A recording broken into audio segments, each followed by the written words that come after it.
Hey, good morning, everybody, and welcome to another Mortgage Coach Weekly Coaching Call. This is Dave Savage, and I have a special guest today that I'm so excited about. Part of my goals every time we do these calls is that we're just dedicated to you personally and professionally. And it's always great when personal and professional come together. So we've got a great guest today, Mr. Bob Beaudine. Bob, welcome to the call. Hey, great being with you, Dave. Good. Well, hey, I've got a lot of questions for you. Really looking forward to bringing some who power into today's call. Before I do that, I want to do a couple debriefs from last week, a few reminders, and then we'll start our conversation. Sound good, Bob? Fantastic. And by the way, Bob, feel free to jump in, add some color, ask a question as I spend a couple minutes going through last week and a few things I want to follow up on.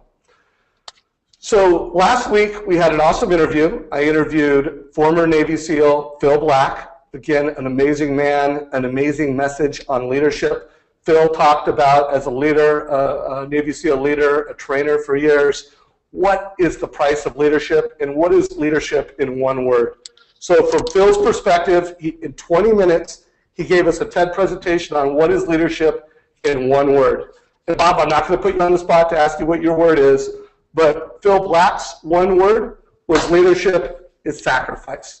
It's all about sacrificing for your team. It's all about showing people how much you care by sacrificing for the people that you serve as a leader. So again, if you did not watch that call last week, I think the whole call was fantastic, but that first 20, 25 minutes was all about leadership is sacrifice.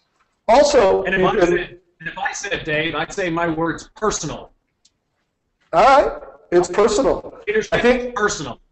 It's about everything about who you are with another person and how much you're involved with them, how much you care. Of course, that ties very good with sacrifice. No doubt about it. In order to get personal, you got to sacrifice. So then we also brought in Tony Blodgett, and we talked about Rate Watch. So at this point, I am assuming everybody on this call has downloaded our new app. Just go to the App Store, put in Mortgage Coach, and Tony's big sharing was not only is it an important tool for you to be more educated, for you to be an expert to your clients, but it's a visual tool for you to earn the confidence with your clients and showing them just how connected you are to the market. Again, it connects to Edge, so you can, from a speed to lead perspective, you can be there when your clients are reviewing your advice. This week, I also received, I actually got this yesterday, from Cody. He showed me how he's using Rate Watch as his third screen. And then a great mortgage coach leader, Ariel Solomon out of Boulder, who I'm going out to train his team of 60 loan officers in Denver tomorrow. I'll actually be training on Thursday, and I'll be in Denver tomorrow.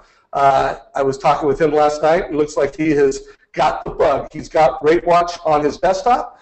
And anybody who is using Rate Watch in this way, please snap a picture, share it with me, post it on social, and use the hashtag #Rate Watch, hashtag Rate Watch to help spread the word. So again, everybody on Mortgage Coach team, make sure you're downloading this new app, and make sure if you've already downloaded it, you're getting value. Best way to say thank you to the Mortgage Coach team and all the developers and designers that made this innovation. Give us a review in the App Store. We'd greatly appreciate to hear your thoughts if you're getting value from what we're doing. So again, big push to download Rate Watch before we kick off today's session. I'm not going to pull that question, but what I do want to do is that this is a message I have brought into the call several times over the past few weeks. And the concept of success is something you attract by the person you become. You know, I really want you guys to wrap your mind around this amazing quote. Bob, anything you want to add to this quote before I set up the call and I bring you in? You know, it's a fantastic quote. Jim Rohn, I don't know if there's anybody that I loved more than him as I grew up. I mean, you learn about life by pushing out on life, and then life pushes back on you. And in that time, you actually create some space. And so this space is this area that you're learning things that are fantastic. And I usually try to tell people, I can change your life by what you read, what you listen to, and who your friends are. So this success is you are attracting, and when you attract this aspect, you become this amazing person by these influences that you have in your life. And I'm looking forward to talking about that. Well, I love what you already said. Big takeaway. You are who you associate with, what you listen to, and what you read. So what you're putting in your brain equals who you are. So a couple weeks ago, I interviewed Felicia Judd. She's the #1 loan officer in the state of Iowa. Just an amazing mortgage coach leader. And what struck me, and why I want to bring up the conversation I had with her a few weeks ago, when I interviewed her and I asked her what makes you great at what you're doing? And she didn't get into tactics. She didn't get into strategies and ideas. She just said, I do life with my customers. They become my friends. My friends are my customers. And when I asked her to send me some pictures that would represent her and what makes her so successful, she didn't send me scripts. She didn't send me tactics. She sent me a picture with her and her team. She sent me a picture with her going out to dinner with some of her realtor clients that she cares about on an emotional level. She sent me pictures of her doing life with her friends. Now again, she hadn't read The Power of Who yet, and she hadn't heard this interview, but she clearly gets it at a core level. So I just think it's a great setup. Our team actually edited a quick hit, so I urge you to listen to the entire interview with Felicia. But if you want to listen to 7 minutes of where Felicia's taking who she is, and as a mortgage coach loan officer, she's giving value to realtors, just a 7-minute quick hit. So for all you managers on this call and this leaders, it's a great video to play at your next sales meeting, and just a great who story. So I'll weave that who story in a little bit as I'm talking with Bob, because it was just so fantastic, Bob. I mean, you would have loved interviewing Felicia, and you would have connected with her so much. So I already love her now. yeah, exactly. So I didn't bring Bob in just because he's got a best-selling book, The Power of Who, which, by the way, it's a life-changing, game-changing book, and I'll share along the way some of the takeaways that have been game-changing for me. I didn't bring him in because Sports Illustrated named Bob the most influential man in sports, and as we unpack some takeaways, you'll get that at a deep level. Dave Ramsey, who is someone that we have tremendous respect here for in the mortgage coach community, and he just talks about how you've turned networking upside down and really reinvented what networking is. So I just think it's good as a community of mortgage professionals, while we bring you technology and we help you deliver value and insight to people through education and technology, at the end of the day, you got to connect with people on an emotional level. So it really is an honor to have Bob in the mortgage coach community. He has been interviewed on some of the best top talk shows in the country. Again, been in countless magazines. If you read The Power of Who, there's a great George Bush story. And I think it's a testament to who Bob Beaudine is. This is a picture.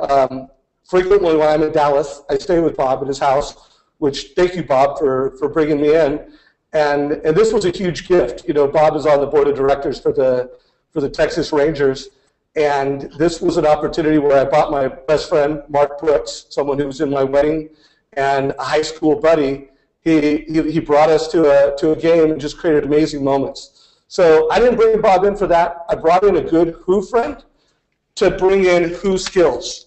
Typically I'm focusing on selling skills in these calls. Today we're going to focus on who skills. So Bob, while I've interviewed you 3 or 4 times on these calls, a lot of folks on this call are probably going, what are who skills and what is who? So why don't we start with a little bit on your backstory and a little bit on the power of who, and then we'll just see where this takes us, my friend. Fantastic. So, one of the great things is my dad on his deathbed told me I'd write 5 books. So my dad started the whole executive search industry back in 1967. So my business is very much similar to the business of everyone listening today. And so we should have some, some background that I really understand what you do, where I place top people in the mortgage banking business. I place people in the financial institutions for presidents of major banks. And so people come to me and hire me exclusively to go out and find the top people. And so during all that process, as my dad did it, and I got into this business with my dad after being in brand management for a number of years, as we interview the top people over the last, and now I've done search for 35 years, it's hard to believe, but there's been a common thread of something that we need to start with that people do is, as I've interviewed, I ask every person from presidents of the United States to generals, to CEOs of major corporate, consumer packaged goods companies, to insurance. I asked them, what was the one thing that changed you as an executive? What was the one tipping point in your life?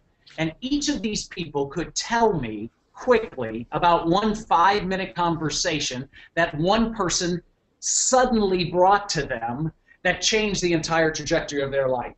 It was something that talked about their dream, their aspect of what they wanted to do. And when they talked about this, it lit a pilot light in them. And it then turned them towards something they loved. And when you turn in the direction of the path, and I believe, the question I ask people, and I ask everyone who's listening today, is do you believe you have an assignment, a purpose, a destiny all your own? And I'm sure the answer to that is yes, we all do. And so the question is, well what is that?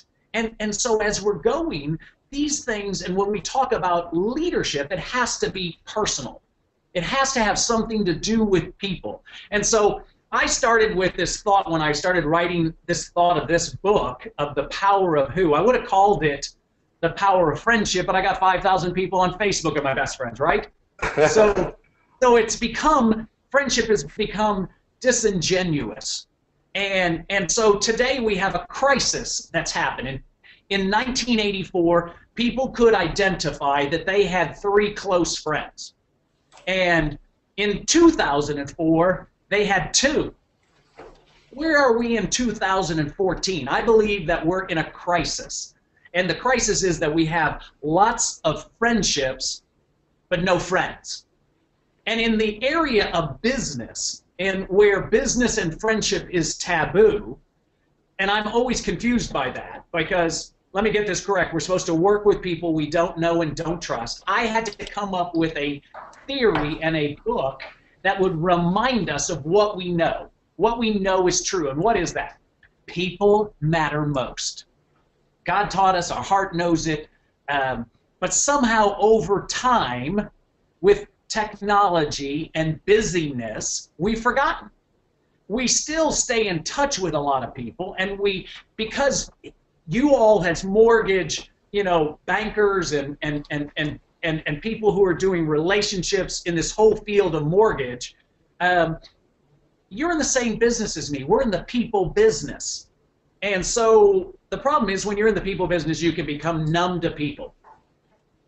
And what is recognized today as sales skills of someone who has, you go out, you make cold calls, you're damn glad to meet you, you're not a shrinking violet, you're saying hello to everyone, you have skills that know how to cold call, mass email, get a message across, and talk to people. And so I wanted to take something that's a concept that people call networking or sales skills or meeting new people, which everyone does, and there's been lots of books that say never eat alone and all of this stuff where you're out constantly trying to meet a new 100 every single day.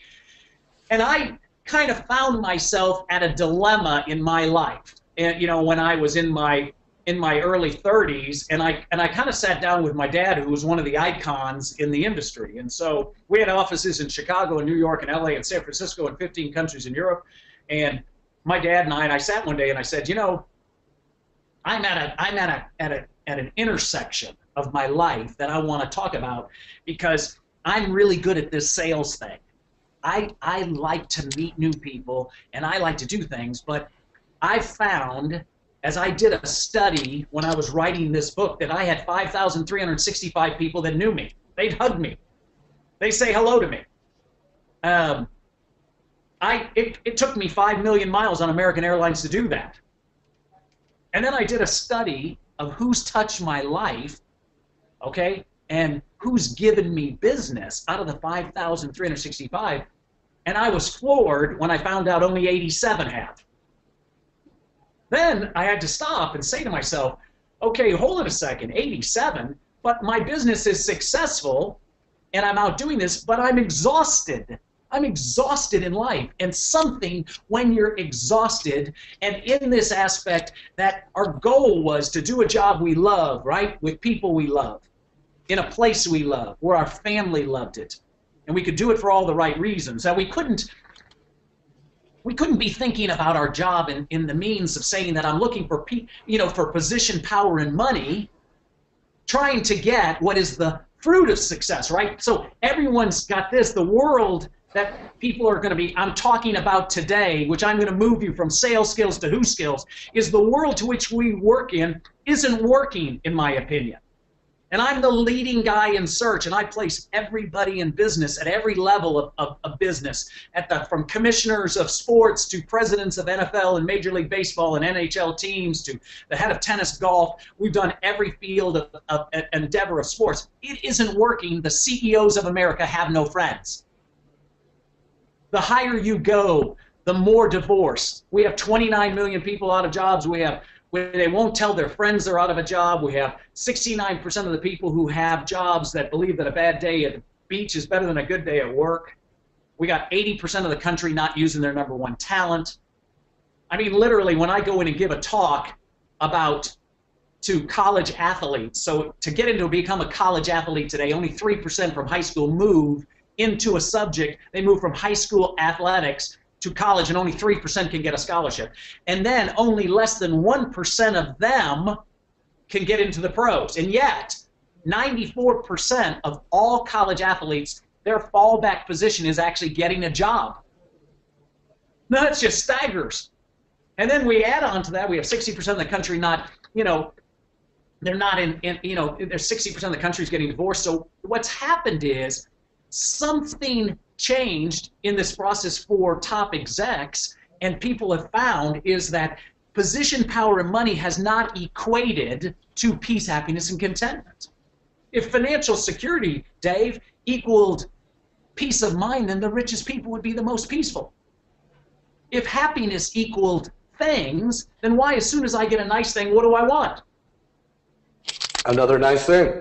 Exactly. And the answer is contentment. Well, hey, I'm not talking about sales skills versus who skills, which we're going to dive into, as being something that's not allowing me to utilize my gifts and my talents, and that doesn't mean that I'm not going to be so ridiculously successful financially. God created us to be financially successful, but He did it to be able to create something so fantastic that's helping someone else solve a solution. You're only remembered in life for problems you solve or ones you create. Well, dang, the mortgage banking world was involved in problems for a long time. Everything was going this way, and now you're with fabulous programs like what you're doing is creating apps and situations that allow people to make better quality decisions. And here it is, your guests that you have on are trying to do added value, which to me is this. Look at one of the fantastic things about having this program you do and the value you bring to this process is the top 1% of the country they do something that no one else does. Well, I want to know what that is, don't you? Yeah, and here it is. They spend $10,000 a year, each year, every year, on personal development, on things that could make them better. Well, I want to be in the top 1%, so what you have to, as your Navy SEAL, you have to sacrifice. You got to take some time. But Dave, but Bob, I haven't got any time to do this. I'm so busy. Listen, time is everybody's enemy, but timing is your best friend. And the timing that you're going to take about what we started here early with this conversation is what? That there's 3 things that can change your life. What you read. Okay, so Jim Rohn said that readers are leaders.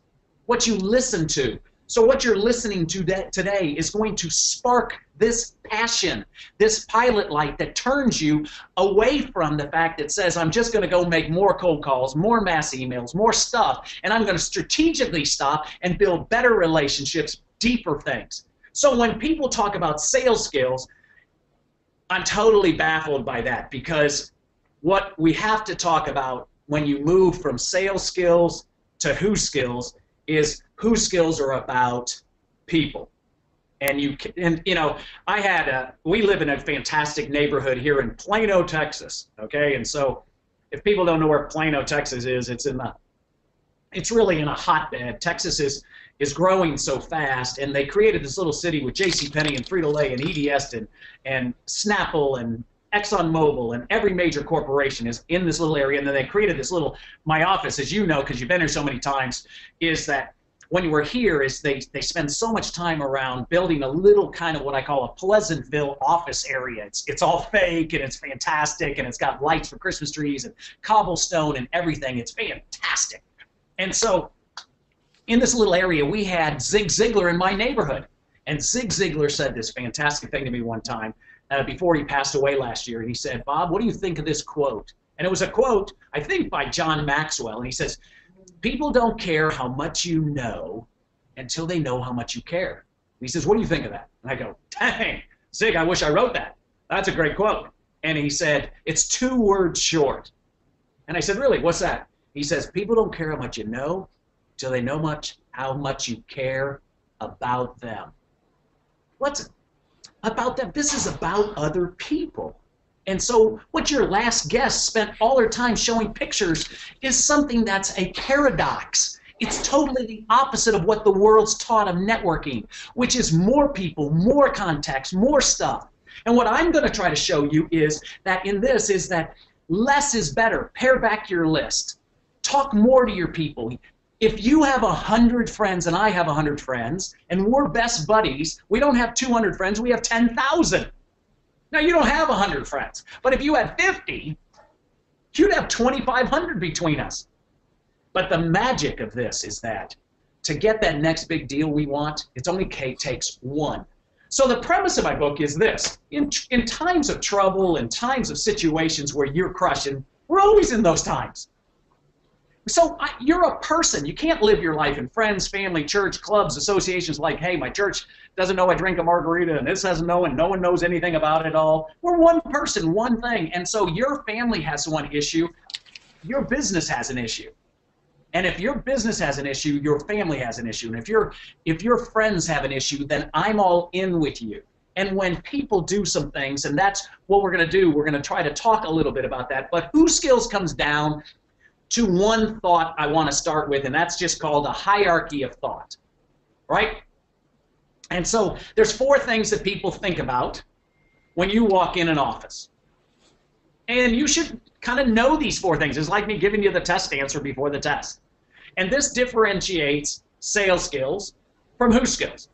So at the top of this hierarchy is people think these 4 things, and I'm going to name all 4, and then I'm going to then go back and talk about each one and give you just a flavor before we move on to your next question. And so the first facet is people think when you walk in the office, no matter what it is, or somebody, all of a sudden you're sitting down with someone because you got it, he's on a list and you called them or you did whatever you did. They're thinking, do I know you? Know you. That's what they think. Why are you in my office? What are we talking about? Why are we meeting? Okay? The second thing they think about is, do I like you? These are really tough questions. You know, this is just really tough stuff. And I know this is, you know you and like you. Those are the 2 top here. The third thing they think about is, do you understand my needs? Because this is about them, remember? Number 4 is, are you the best for me? Know you, like you, understand needs, and best. Those are the 4. Okay? So here's the question. Most smart people who have been taught about the world, and of course I don't live in the world, I want to tell you I'm a weird dude who's sitting here in executive search in Plano who covers the world and all this, is I believe I live in what's called the Hooniverse. I have translated over here, and I'm telling you that when I figured out the power of who, my business quadrupled in success. And so will yours. I don't need you to do a whole lot more things than what you've done. I need you to get this concept because networking is crap. It just doesn't work. It's totally old-fashioned, and all the things that anybody who would tell you who have been on your show is it's about the team. It's about people. It's about you and me coming together, doing life together, and we're going to talk about declaring, activating, investing, creating moments, and then doing life with your friends. Hey, Bob. So, yeah. Bob, I want to make sure I net this out for everybody so that everybody remembers it as we anchor it. Do I know you? Do I like you? do you know me? And what was the fourth? No, the third one is, do you understand my needs? Got it. Got it. Got it. And then fourth is, are you the best for me? Got it. I think those are fantastic things. And know you, like you, understand my needs, and best for me. People, when you sit with them, it comes down to this. So the smartest people, let's keep it right there. These are the difference between who skills and sales skills. And so go back to that one, are you the best for me? Put that up for a second. And so in this process, when people go to this, is the very first thing that people try to do is they try to come in and sell that they're the best. That's what smart people try to do. It's not what winners do. It's what smart people do. It's what every major consulting firm, from Bain and Boston Consulting Group and people who from Nike and everyone, they all come in and try to sell the fact that they're the best. And so when you come in, and the very start of our meeting, you're down to the deal and not the relationship, and you're talking about business right off the bat and trying to sell me the best. Here's my question that everyone should reflect on, and I know this is really a big thought provoker. Okay, the question is, do you buy credit cards at 6:30 at night from people you don't know? No, and no one's going to buy onto the best because I don't know you. So this is a ludicrous concept to come this direction up. So go to the next one. The next one behind that is, do you understand my needs? And what people do is they come in and they say, hey, I want to talk really about your needs. No, so hold it a second. Dave, does your wife let another man understand her needs if she didn't know? I hope not. That's the answer. I hope not. Because I'm hoping you wouldn't let someone understand your needs before they've actually talked. I mean, you're not really going to talk about that, so we move up the ladder. And then we say, do I like you? So I don't know. You come into their office, and you sit to talk to them, and you start looking around the room to try to find sports paraphernalia, tennis rackets, ski equipment, so you can all of a sudden start schmoozing. Yeah, look at things to connect. Because whatever it is, the first two didn't work. And so now I'm sinking fast. And so I'm in this, do I like you? And that's kind of like a bar technique. So now the question is, do I know you? So hold a second. Wouldn't it have been amazing if all of a sudden Dave Savage calls me and says, hey, I want you to know Bill. He's one of my really best friends. You're going to love him. He and I have done life together. I want you to talk to him. Hey, give him some thoughts. I know you have some needs at some point, but I need you just to talk. So in comes Bill, and now we created a triangle in my room, even though Dave Savage is not in my room. Think about this concept. It's so fantastic. It's so simple that all of a sudden, for the first 5 minutes of our conversation, we're just talking about how we're trashing Dave and how the fact that because he's my buddy, he's your buddy, and the fact is that we know each other, and then we start to figure out we know a lot of people through our friendships that we haven't known. And these little hoop parties that I'm now doing all over the United States, all over international, when I go into a city, I call several of my closest friends and I bring 3 more over to introduce them so they can do business. I just pick up the wine. I just pick up the time that we do it. And these people, they all have a fantastic event. And guess who they later say who helped them in their business? Me. And people love to give this. So do I know you? The triangle. So they have proven this statistic. And, you know, guys like really great public speakers, Jim Rohn and you know, the Tony Robbins of the world and all of the, you know, the biggest public speakers on subjects, you know, Brian Tracy, have all gone and done such research on the subject of having how long does it take in a meeting before you've won, right? And the meeting's over in the first 5 minutes.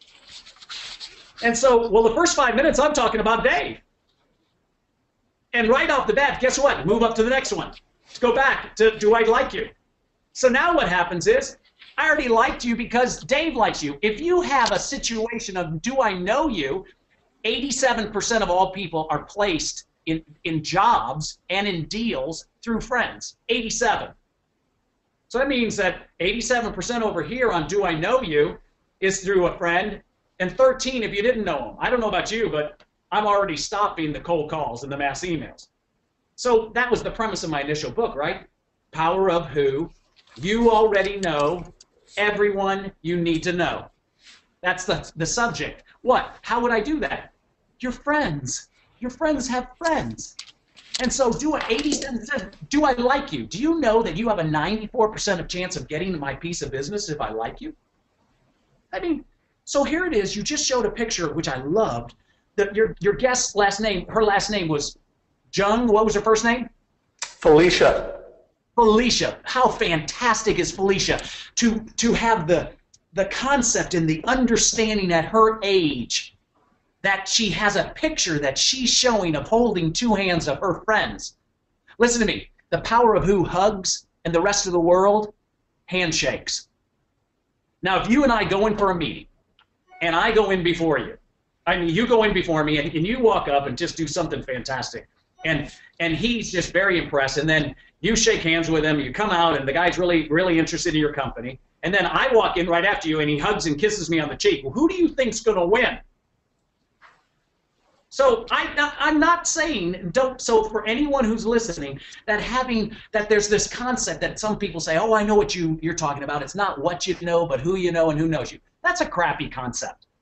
The answer to that is that's impossible, because what you know and what we're talking about on this entire webinar is on a basis of teaching you more and becoming experts at what we do.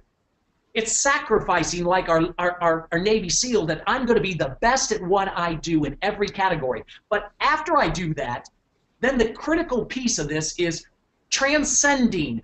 Personal qualities transcend technical. I don't care what you say. I can tell who wins when you come into my interview in the first instant based on the personal environment you bring into the room. And so you have this ability to walk in a room and people, they like you. It hits them 20 feet in front of them. It's unbelievable. And when they feel it, they immediately know, hey, how this all goes. And so one of the things that you have to do is you got to bring that in the room. The way you bring that in the room a lot of time is who you bring in the room with you. You need to have this. And so it's important in a process to know that, how these pieces of things work, that I'm bringing Dave Savage with me. Even though he's not here, I'm bringing my history. In executive recruiting and sales, okay, I'm moving you to who skills, which says, I move these who skills, which says that in real estate, it's about location, location, location. And in big-time who skills, it's about preparation, preparation, preparation. I'm preparing that the who in the room is not me, but them. And so I have, before I walked in that room, I have studied everything about you. I've watched every video you have ever done. I know what your mission statement is. I know what you're thinking about. I know where you're going, so that after I've talked about my friends and things, that I'm going to now go about and methodically get, once we like you, you move in, and when I like you, I say to you, hey, so let's, fantastic, I heard Dave told me you were just wonderful and we ought to talk about what it is. But this personal environment that you bring is crucial, because what you know is important. Who you know, well, crap, a lot of people know me. The line that worked the best throughout this is this line that the Beatles wrote. These guys were fantastic. They said, help, I need somebody. Help, not just anybody. Somebody's are your who. These are the people who matter most in your life. So, Dave, I have the President of the United States introduce you today for a speech. You get your next speech. And he says, I want to introduce you to one of the great entrepreneurs, one of the great people who, in this mortgage industry, who's creating such thought. He starts so many different companies. He's on the leading edge. His ability to help someone from their infancy moving to successful outcomes is so fantastic, and the ability of how he's taken technology from this stage to this stage, wouldn't that be fantastic? Would you like the President of the United States to introduce you that way? That'd be a good start. Okay, or would you rather the President of the United States say this? Today I want to introduce you to one of my best friends, Dave Savage. I got to tell you, I love Dave Savage.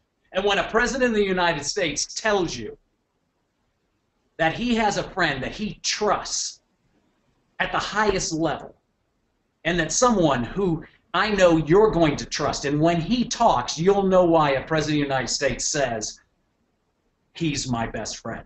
Dave, and when you walk out, he hugs you and kisses you. Which would you rather, the first or the second? I think I prefer the second.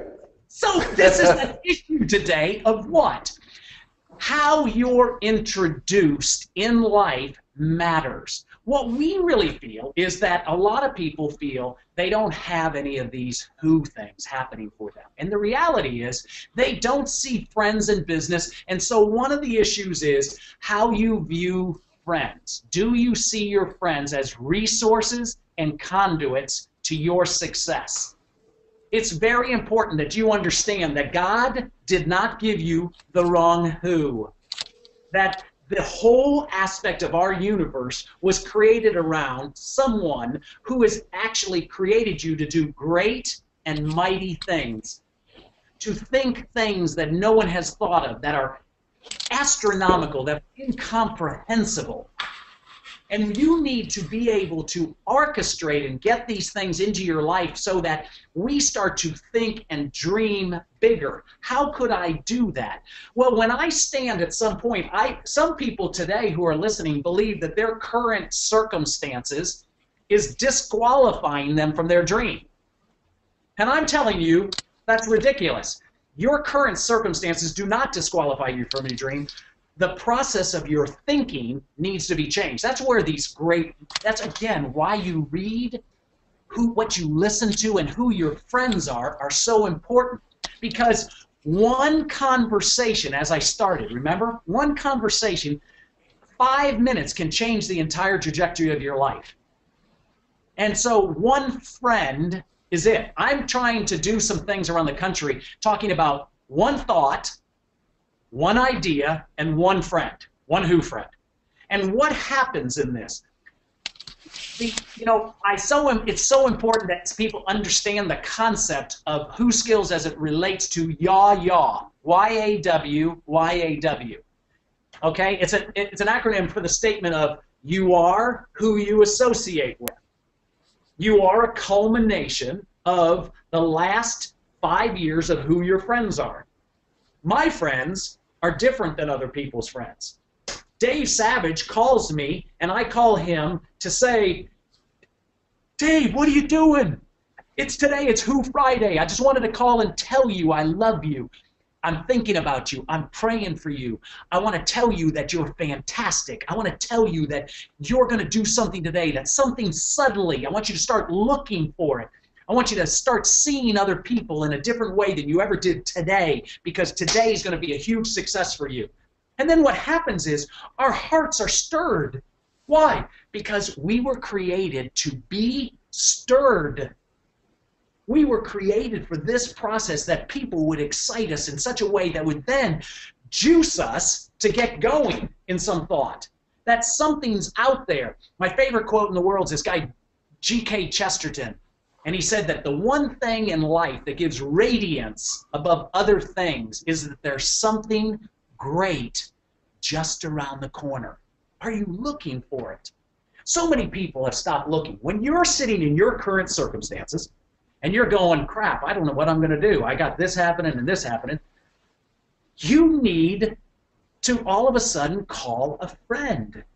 You know, it's like one of those game shows. What would you like to do? Hey, I'm going to call a friend. That's exactly what I'm going to do. And it's like the commercial, you know, with the guy who's got his own phone network, and he looks behind and he's got this huge amount of people all behind him. That's what you got. You got who? You have a community of friends that you developed over many years through love and unconditional giving that'll come to your aid if you ask them. So, hold a second. I'm not asking you to go out and develop a whole bunch of new who. I'm asking you to go back and talk to the people who matter most in your life. These people all need the same kind of things. And so some people say to me, I just can't see that my dentist could help me. I can't see this.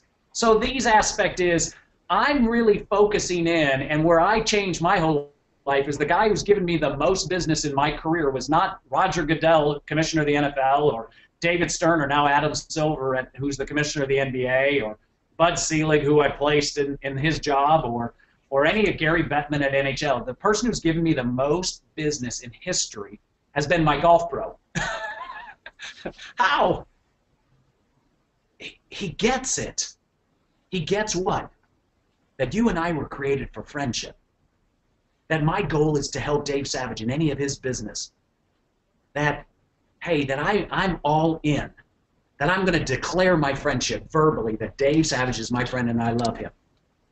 That I'm going to activate it by trying to see him. That I'm going to invest in him. And investing in people, you know, investing in people is there's a sacrifice. Just like the Navy SEAL said, it's a sacrifice. It's something that you got to do that's cost you something. And for sure, I'm never letting Dave like come in town and stay at some Hilton hotel or someplace. He's got to stay at my house. Why?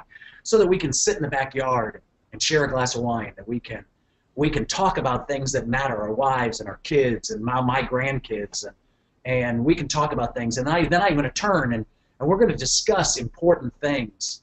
Who Skills is about dialogue. It's about talking to people. And so when I've declared it and I've activated and I've invested, then I create a moment, something that happened where I invested and I changed this person's life for some way. For his daughter, a way to a man's heart is through his kids, through all of a sudden the fact that I'm going to help you move. I'm going to get involved and I'm going to stand behind you and give you a reference that no one else has ever given you. When maybe you don't deserve it. When you got in a crash. When your son's had 2 DUIs and no one will help your son. Well, we're going to rally around him because people matter most. And we're going to change his life. Where maybe I have to lend you money because you're my friend. And I can't do that, you know, in this process, I can't do this with everyone. I want you to start with the people you know that you love. Do that with them. Don't try to go out and influence a bunch of people you don't know. So you're going to declare, you're going to activate. We're going to talk about these, but we're declaring, activating, and investing. And then this moment occurs. This is an epic moment, and your friendship is now done. It's now sealed in history. Once someone takes a place in your heart, they never leave. It's just a fantastic thing. Guess what that leads to? Doing life, just like Felicia said, with your friends. And then your business goes through the roof. Why? Because I'm not really trying to do business. I'm trying to help other people. I gave up trying to do something good for Bob. I'm trying to do something good for other people, and now you can't not do it. So that's what like interviews are about. That's what like business meetings. Don't come in trying to be interesting. Be interested. Interested in them. People don't care how much you know. They're not caring how interesting you are. When you sit across from someone with Who Skills, they're interested in you. And they know a lot about you, and they have little pieces. People say, well, what if when you roll out a little piece of extra information about someone, what if that's kind of creepy? No, it's not. No, it says you have prepared, that you care about them. And this is going to show how you do business with people. This is fantastic. You're doing the extra factor in a piece that does it because you know them and you're interested. It's fantastic. Psychologists have tested this whole thing, Dave. They found that when you show that you're interested in someone, when you're listening to someone, it's ridiculous. They have 2 thoughts that come into their brain that passes back to you the stuff. And what is it? They pass back immediately thinking gratitude. First off, no one's ever listens to me. They can't believe it. And the other one is empathy for you. Now this is in their body. They cannot control it. So when you're trying to come in and you're trying to be interesting, like I got to tell you what we've been doing. I'm really good at this. We're really great. Our company's got this. We got this new program. We got this. And I don't know you. Immediately they're thinking, how do I get you out of my office? They're thinking right. You are a pain in the ass. And so how do I mean, I don't even know what to think about those type of people because they're a non-stop fest. I get 52,000 resumes a year. Dear sir, to whom it may concern, and dear recruiter. Dear recruiter? Well, that's an oxymoron. I mean, You got to be kidding. So, I mean, I've never placed someone for 35 years and I get 52,000 a year, and I've never placed someone in once. Why? I don't know you. You just called me dear recruiter. So in this process, these who skills, which comes up to this subject, and let me stop there because you might have a question. Let you dialogue with me for a second so that I can then do it, because I can just, you know me, I'm one of these crazy people. This subject is passionate to me, and it drives me nuts when people are trying to do something else that doesn't work. Bob, you've been fantastic. I think you've unpacked just a lot of wisdom to help everybody on this call connect at a deeper level. I know reading the book years ago when you and I first met, you know, some of the things that really connected with me was while I had become friends with the people I did business with, and some of my friends helped me with business, I always kind of kept them in separate buckets. I've got my friends, which, let's face it, most men over the age of 30, I don't know what the number is, you told me before, we don't create any more friends, any more real friends. But, you know, I think you helped me realize, first of all, that's not true. We can still create real friends. You know, it just, there has to be a new level of intentionality. And we can create some business relationships that are amazing Who friends, and we can get some amazing business friends through our Who friends. So it took away this line for me. I don't know how many years ago it was. And one thing I started doing, every time I would travel, I would always have people invite me to stay at their house. And I would never stay at their house. I would just have a reason. I don't care. You could have been the best man at my wedding. I'm on a business trip. You know, we'll have dinner, but you know, I got to get back to my space. And I know just that subtle little difference. Every time I travel now, I don't necessarily stay with a friend, but at least half the time I do. And it's game changing. It's life changing. So this concept of doing business with our friends, I mean, I think for everybody it makes lots of sense. So I think from a high-level perspective, you've netted that out. You've connected emotionally. We've got some good principles. Let's get tactical around this.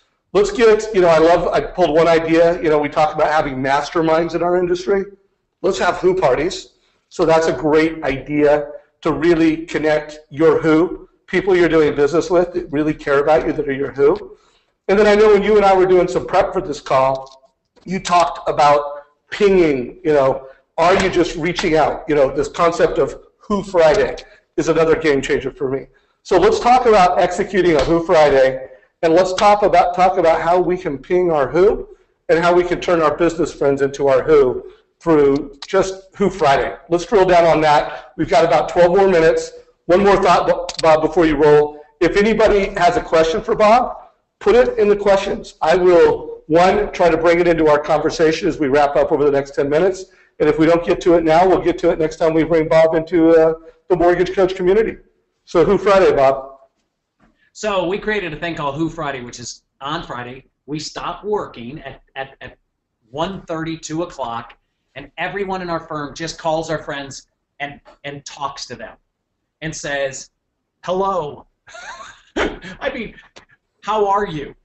We're not Larry David from Curb Your Enthusiasm. I mean, we really care. So this telephone call is about them. And I'm trying to catch up and get to see how you are and how's your family and what's important and what has happened to you.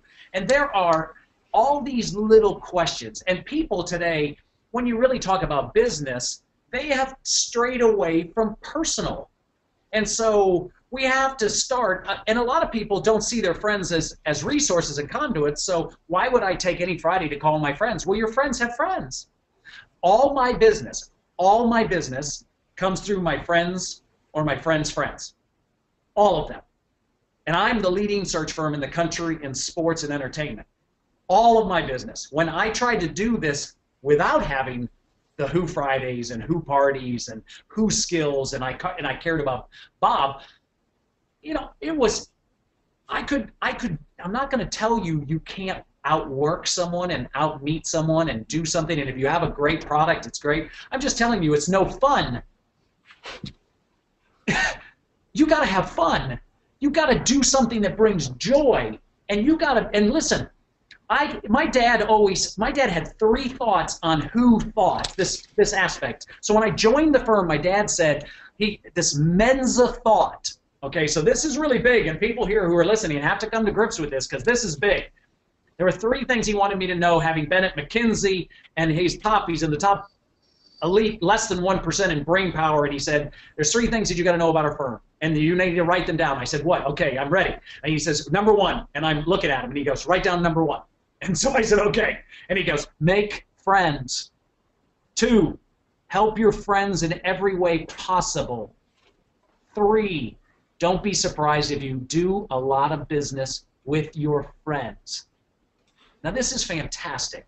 So on a Who Friday, your job is first. There's some people you've just let go in your list of friends, and you love them. And you said, well, how did I ever let them go? And so your first thought is, hey, they're going to be mad at me because we haven't. No, make friends. Help your friends in every way possible.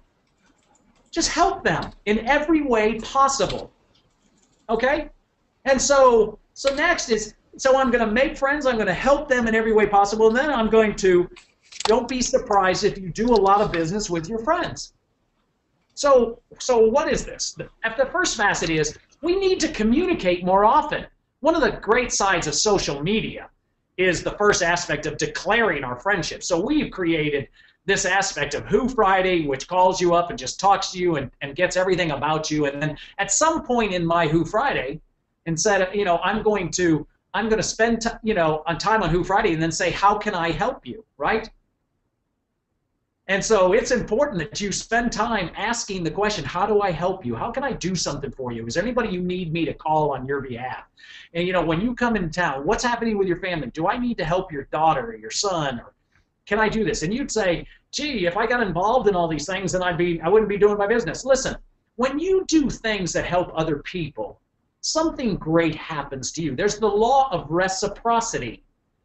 Okay? The law of reciprocity says the more you give, the more it comes back to you. I didn't make up the rule. There's no way. If I smile at you, you're going to smile at me. If I say to you something immediately abrupt, well, you have this, you're not happy with me. So help your friends in every way possible. Help them.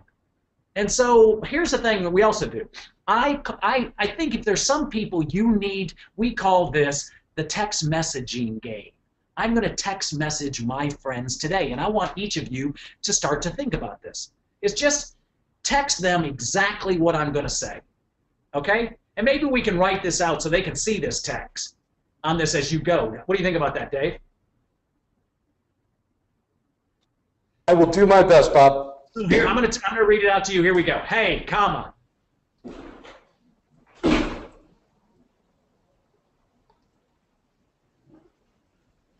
So we're going to try to do a text message to I'm sorry. Okay, Bob, I just connected the dots. Sorry about that. Oh, you did. Good. Okay, got it. Okay, so, hey, comma, go ahead. So, hey, comma, I was just thinking about you.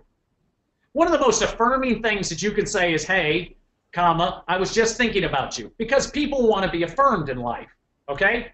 And so it's very important that you actually come up and you start to say, hey, comma, I was just thinking about you. Then you keep going and you say, I wanted to tell you how much I appreciate your friendship. Wow, that's fantastic to get somebody to say that to you. Hey, I was thinking about you. I wanted to tell you how much I appreciate your friendship. Okay? And then, I love you.